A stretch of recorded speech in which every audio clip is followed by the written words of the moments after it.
Matthew Corralz, this is an editor.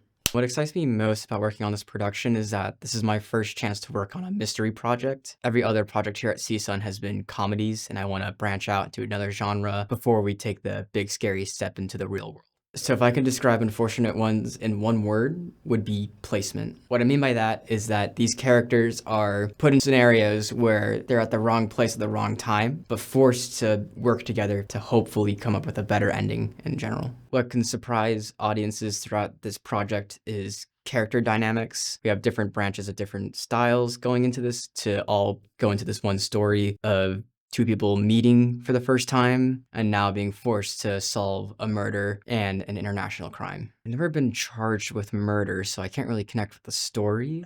I lost my phone at the Harry Potter ride.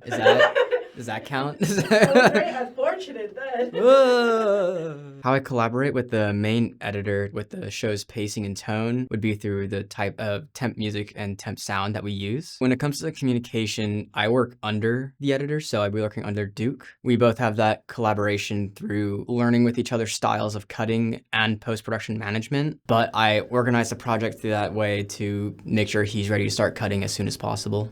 Every editor doesn't cut the same way. That's why it makes it really unique. So I have to learn that new style under Duke. So this is my first time working with Duke. So it's a new change of scenery when it comes to editing. He's a great editor when it comes to this style of genre. Now it's my responsibility to collaborate with him more when it comes to communication, on how he wants the story to unfold when it comes to post. So we are having some meetings every now and then to talk about what's being conveyed, how our showrunner wants it, and to fully push that through to the final stage of mastering and distribution. I guess what excites me the most about working on Unfortunate Ones in the edit is just branching out into a new genre. Worked on some comedic action, comedies as well, but giving the chance to work on a completely new genre gets me excited with different projects that I've seen in the past. Stranger Things and all these other different genres that are thrillers and very dark.